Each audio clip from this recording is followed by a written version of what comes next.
John Wayne Gacy, conocido más tarde como el payaso asesino, nació el 17 de marzo de 1942 en Chicago, Illinois.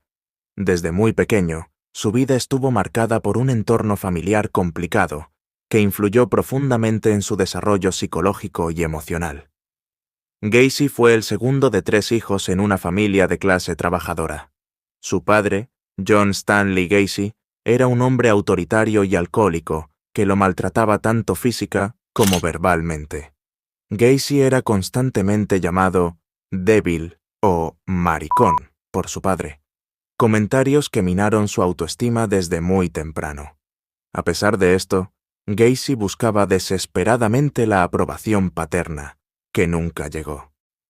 Su madre, Marion Gacy, trataba de protegerlo del abuso, pero esto solo empeoraba la relación entre Gacy y su padre, quien lo acusaba de ser un niño de mamá. Esta dinámica tóxica lo dejó atrapado en un ciclo de rechazo y búsqueda de validación, un patrón que se reflejaría más tarde en su vida adulta. Problemas de salud y aislamiento. De niño, Gacy también enfrentó problemas de salud. Sufría desmayos frecuentes y fue diagnosticado con un problema cardíaco que limitó su participación en actividades físicas. Esto lo alejó aún más de los otros niños, haciéndolo un blanco fácil para el acoso escolar. Debido a sus constantes enfermedades y a su dificultad para encajar, Gacy pasó gran parte de su infancia solo. Este aislamiento lo llevó a desarrollar una personalidad dual. Hacia el exterior, intentaba mostrarse amable y amigable, pero en su interior acumulaba sentimientos de resentimiento e inseguridad. En su niñez, Gacy también fue víctima de abuso sexual por parte de un amigo de la familia. Este hombre mayor lo manipuló para que guardara silencio, diciéndole que nadie le creería si contaba lo que había sucedido. Este evento fue un secreto que Gacy cargó durante años, intensificando su ya fracturado sentido de sí mismo. Aunque no hay evidencia directa que relacione el abuso que sufrió con sus crímenes futuros, los expertos señalan que este tipo de trauma puede jugar un papel importante en la formación de patrones psicológicos destructivos. Desde temprana edad, Gacy descubrió que podía ganarse la aceptación de los demás siendo servicial y complaciente. Esto lo llevó a convertirse en alguien que evitaba la confrontación directa, pero que también aprendía a manipular las situaciones para obtener lo que quería. Esta habilidad de agradar superficialmente a los demás se convirtió más tarde en una de las herramientas clave para atraer a sus víctimas. Tras una infancia marcada por el abuso y la inseguridad, la juventud de John Wayne Gacy mostró algunos intentos de escapar de su entorno tóxico. Sin embargo, los patrones de manipulación y búsqueda de aceptación que desarrolló en su niñez comenzaron a manifestarse de maneras más complejas durante esta etapa de su vida. En su adolescencia, Gacy tuvo un desempeño académico mediocre. Sus problemas de salud continuaban, y sus desmayos frecuentes lo apartaban de las actividades físicas y sociales. A pesar de ser presidente de su clase en la preparatoria y mostrarse amable con sus compañeros, no logró finalizar sus estudios formales.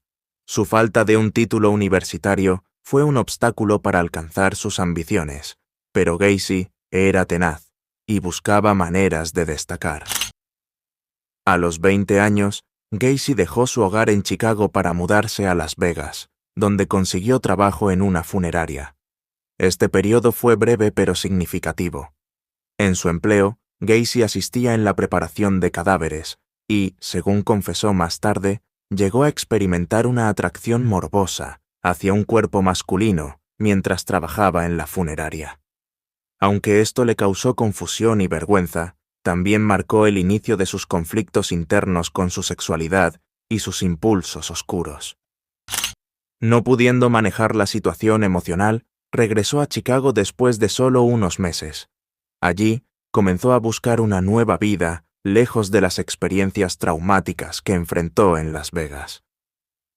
Gacy finalmente encontró estabilidad al sumergirse en trabajos relacionados con las ventas y la administración. Su carisma y habilidad para agradar le permitieron destacar rápidamente, ascendiendo en sus roles laborales. Durante este tiempo, también se involucró activamente en la comunidad. Era miembro de los Jaycees, una organización cívica que promovía el liderazgo juvenil y el servicio comunitario. Los Jaycees ofrecieron a Gacy una plataforma para pulir su imagen pública, mientras comenzaba a perfeccionar su habilidad para dividir su personalidad. Un ciudadano ejemplar por un lado y alguien con deseos oscuros que iba reprimiendo cada vez más profundamente. En 1964, Gacy se casó con Marlene Myers, cuya familia era dueña de una cadena de restaurantes. Gracias a la influencia de su suegro, Gacy comenzó a administrar uno de los locales de la cadena, consolidando su posición económica y social. Su vida parecía encaminada hacia el éxito. Tenía una familia, era respetado en su comunidad y lideraba varios proyectos cívicos. Sin embargo, incluso en esta aparente normalidad, comenzaron a surgir señales inquietantes. Gacy comenzó a mostrar comportamientos inapropiados con jóvenes que trabajaban bajo su supervisión. A pesar de sus esfuerzos por mantener una fachada respetable, sus impulsos más oscuros comenzaban a tomar forma.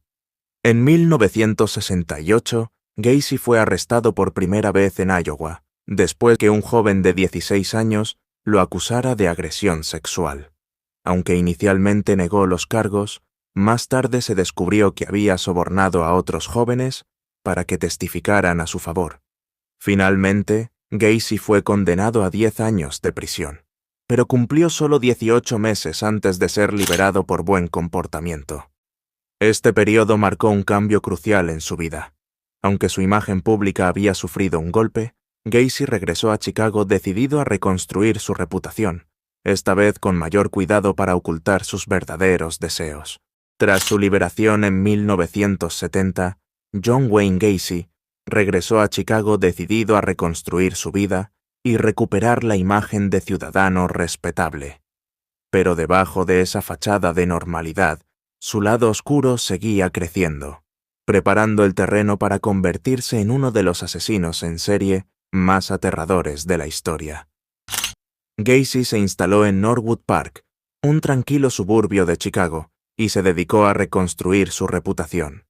Inició su propia empresa de construcción, PDM Contractors, que le permitió establecer contactos con la comunidad local y contratar a jóvenes trabajadores, que se convertirían en el principal grupo objetivo de sus crímenes. También se volvió más activo en eventos comunitarios y cívicos. Gacy incluso comenzó a disfrazarse de Pogo el payaso, un personaje que creó para animar fiestas infantiles y eventos benéficos. Este disfraz, que parecía inofensivo, se convertiría más tarde en un siniestro símbolo de sus crímenes. Gacy logró convencer a quienes lo rodeaban de que era un hombre amable y trabajador, alguien en quien se podía confiar. Incluso logró casarse nuevamente en 1972, aunque este matrimonio terminaría pocos años después debido a los crecientes rumores sobre su comportamiento extraño con jóvenes. A pesar de sus esfuerzos por mantener una fachada respetable, Gacy estaba perfeccionando sus métodos para atraer y controlar a sus víctimas. Utilizaba su carisma y su posición en la comunidad para ganar la confianza de jóvenes vulnerables, muchos de los cuales eran trabajadores ocasionales o jóvenes sin hogar a los que prometía empleo o ayuda. El primer asesinato confirmado de Gacy ocurrió en 1972, cuando atrajo a un joven de 16 años, Timothy McCoy, a su casa con la promesa de llevarlo de regreso a su hogar al día siguiente. Según el propio Gacy, durante la noche tuvo un despertar cuando mató a McCoy, en lo que describió como un acto impulsivo. Afirmó que sintió una mezcla de excitación y poder, sentimientos que definirían sus crímenes posteriores. McCoy se convirtió en la primera víctima enterrada en el espacio bajo la casa de Gacy, el infame rastillo de cemento, donde eventualmente se encontrarían los cuerpos de más de 20 jóvenes. Este lugar, que Gacy utilizaba como sótano y almacén, se transformaría en su principal lugar para ocultar sus crímenes. A partir de 1974, Gacy comenzó a perfeccionar su modus operandi. Usaba una combinación de engaño, intimidación y violencia para atraer a sus víctimas. El truco de las esposas. Les mostraba cómo escapar de unas esposas como parte de un juego de magia. Una vez que los jóvenes estaban esposados, Gacy revelaba que no había truco y que estaban completamente bajo su control. Drogas y alcohol. A menudo los emborrachaba o drogaba antes de atacarlos. La dualidad de Pogo el payaso. En algunas ocasiones, utilizó su disfraz de payaso para generar confianza en sus víctimas o para asustarlas mientras estaban a su merced. Entre 1974 y 1976, el número de víctimas comenzó a aumentar de manera alarmante, pero Gacy mantuvo su fachada impecable, participando activamente en su comunidad y siendo visto como un hombre trabajador y generoso. Aunque Gacy rara vez hablaba de sus crímenes, llegó a confesar que durante este periodo sentía una compulsión que no podía controlar. Sus víctimas eran en su mayoría hombres jóvenes, entre 14 y 21 años, a quienes seleccionaba cuidadosamente por su vulnerabilidad. A medida que los cuerpos se acumulaban en el sótano de su casa, Gacy se volvió más audaz. Incluso llegó a enterrar a algunas víctimas en otros lugares cuando ya no había espacio bajo su casa. Entre 1976 y 1978, John Wayne Gacy alcanzó el punto álgido de su actividad criminal. Este periodo fue testigo de un incremento alarmante en el número de asesinatos, mientras su fachada pública continuaba funcionando como una distracción efectiva. Sin embargo, las grietas en su doble vida comenzaron a aparecer, y las sospechas sobre su comportamiento se hicieron cada vez más difíciles de ignorar. Durante estos años, Gacy se volvió más audaz y sistemático en sus crímenes. Aumentó la frecuencia de sus asesinatos, atrayendo a jóvenes con promesas de empleo, fiestas o favores. Utilizaba su experiencia previa como vendedor para ganarse su confianza con una mezcla de encanto y manipulación. En algunos casos, buscaba a sus víctimas en estaciones de autobús o barrios donde sabía que jóvenes vulnerables buscaban oportunidades. La mayoría de sus víctimas eran estranguladas, un método que Gacy describía como más limpio que el uso de armas. Para ocultar sus crímenes, continuó enterrando cuerpos en el espacio bajo su casa. Sin embargo, con el tiempo, el número de cuerpos superó la capacidad del lugar, lo que lo llevó a deshacerse de algunas víctimas en el río Des Plaines, un cambio que más tarde se convertiría en una pista crucial para la policía.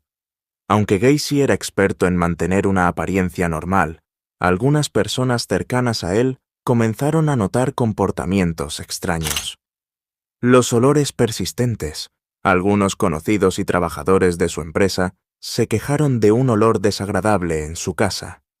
Gacy solía culpar a problemas de plomería, aunque nunca permitió que alguien investigara demasiado a fondo. Comportamientos inapropiados. Empleados de su empresa reportaron que Gacy intentaba manipularlos o intimidarlos para participar en actividades sexuales. Estas denuncias no fueron llevadas a la policía, pero comenzaron a sembrar dudas entre quienes lo conocían. Además, su carácter cambió. Quienes lo trataban a diario notaron que Gacy se volvía más irritable y paranoico, un reflejo de la presión interna que sentía al intentar ocultar sus crímenes. El caso que desencadenó la caída de Gacy ocurrió en diciembre de 1978, cuando Robert Piest, un joven de 15 años, desapareció tras haber mencionado que iba a reunirse con un contratista para discutir un posible empleo. Ese contratista era John Wayne Gacy. La madre de Piest informó a la policía sobre la desaparición de su hijo y la conexión con Gacy. Este detalle fue el primer vínculo directo que las autoridades tuvieron con él. En ese momento, Gacy ya era conocido por algunos antecedentes legales, lo que incrementó la atención sobre su posible implicación. Tras la denuncia, la policía comenzó a investigar a Gacy y encontró inconsistencias en sus declaraciones. Al realizar un registro inicial en su casa, los detectives notaron detalles inquietantes. Objetos personales que podrían pertenecer a jóvenes desaparecidos. El persistente olor desagradable que emanaba de la casa, aunque Gacy nuevamente culpó a problemas de drenaje. Aunque no había suficiente evidencia para arrestarlo en ese momento, las autoridades comenzaron a vigilarlo de cerca. Durante semanas, Gacy fue seguido por agentes encubiertos, quienes notaron su comportamiento errático, incluidos intentos de intimidar a los policías o actuar como si todo estuviera bajo control. Finalmente, la presión se volvió insoportable para Gacy. En diciembre de 1978, permitió que la policía realizara un registro más exhaustivo de su casa, donde se encontraron restos humanos enterrados bajo su propiedad. Ante el descubrimiento, Gacy confesó haber matado a más de 30 jóvenes y detalló su método, así como el uso del espacio bajo su casa como cementerio improvisado. Con el descubrimiento de los cuerpos enterrados en su propiedad y la confesión de sus crímenes, John Wayne Gacy fue arrestado en diciembre de 1978. Lo que siguió fue un juicio ampliamente publicitado que expuso los horrores cometidos por el hombre conocido como el payaso asesino. El juicio comenzó en febrero de 1980 en Illinois y atrajo la atención nacional. La magnitud de los crímenes, combinada con la forma en que Gacy había logrado ocultar su doble vida durante tantos años, fascinó y horrorizó al público. La fiscalía presentó evidencia abrumadora. Restos de 29 cuerpos encontrados bajo su casa. Testimonios de sobrevivientes que habían escapado de sus intentos de secuestro o asesinato. Documentos y objetos personales pertenecientes a las víctimas encontrados en su hogar. La defensa de Gacy intentó argumentar que sufría de enfermedad mental y que no era responsable de sus acciones. Alegaron que Gacy padecía esquizofrenia paranoide y que su comportamiento era resultado de un trastorno psicológico profundo. Sin embargo, los fiscales refutaron esta defensa al demostrar que Gacy había planeado cuidadosamente sus crímenes, lo que indicaba premeditación y control total sobre sus actos. Además, las evaluaciones psiquiátricas concluyeron que, aunque Gacy tenía rasgos narcisistas y antisociales, era consciente de la gravedad de sus crímenes. El 13 de marzo de 1980, tras semanas de testimonios y deliberaciones, el jurado declaró a John Wayne Gacy culpable de 33 asesinatos, la cifra más alta registrada en un juicio en la historia de Estados Unidos en ese momento. Fue condenado a muerte y enviado al corredor de la muerte en la prisión estatal de Menard, Illinois. Mientras esperaba su ejecución, Gacy intentó mantenerse relevante. Realizó entrevistas, en las que a menudo minimizaba sus crímenes o culpaba a otras personas. Incluso llegó a negar haber cometido los asesinatos, a pesar de las pruebas abrumadoras en su contra. En prisión, comenzó a pintar, y sus obras, muchas de las cuales incluían imágenes de payasos, fueron vendidas en subastas, generando controversia. Aunque algunos vieron estas pinturas como una curiosidad macabra, otros las consideraron un insulto a las familias de las víctimas. El 10 de mayo de 1994, después de años de apelaciones fallidas, Gacy fue ejecutado por inyección letal. Sus últimas palabras fueron un simple y frío: «Bésenme el trasero», un reflejo de su actitud desafiante hasta el final. Su ejecución marcó el cierre de uno de los capítulos más oscuros en la historia criminal de Estados Unidos, pero el impacto de sus crímenes continúa siendo objeto de análisis y reflexión. Gacy demostró cómo un ciudadano aparentemente respetable podía ocultar actividades horribles. Esto llevó a un mayor escrutinio de quienes trabajan con jóvenes o tienen acceso a poblaciones vulnerables. El caso resaltó las fallas en la comunicación entre diferentes jurisdicciones policiales. Si las agencias hubieran compartido información de manera más efectiva, algunos crímenes podrían haberse prevenido. Gacy se convirtió en un ejemplo central de cómo un asesino en serie puede llevar una doble vida. Su caso inspiró libros, documentales y películas, contribuyendo a la obsesión de la sociedad con entender la mente de los criminales más infames. Para las familias de las víctimas, el descubrimiento de los restos bajo la casa de Gacy fue devastador. Muchos de estos jóvenes habían sido reportados como desaparecidos durante meses o incluso años. Algunos padres habían perdido la esperanza, mientras que otros seguían buscando respuestas desesperadamente hasta el último momento. Una de las tragedias más desgarradoras fue que algunas víctimas permanecieron sin identificar durante décadas, debido a las limitaciones de las técnicas forenses de la época. Las familias no solo enfrentaron el dolor de perder a sus hijos, sino también la incertidumbre y el miedo prolongado de no saber qué les había sucedido. En años recientes, los avances en tecnología de ADN permitieron identificar a varias víctimas previamente desconocidas, lo que dio un cierre parcial a algunas familias, aunque el dolor y las cicatrices emocionales persisten. Y hasta aquí la historia de John Wayne Gacy, un caso que continúa estremeciendo e inspirando reflexiones profundas. Si hay alguna otra historia que quisieras que exploremos en el canal, déjala en los comentarios. Nos encantaría saber qué tema te gustaría que abordemos. Recuerda que hay más contenido como este esperándote en nuestro canal, donde seguimos desentrañando los casos más impactantes y misteriosos. Nos vemos en el próximo video. Hasta la próxima.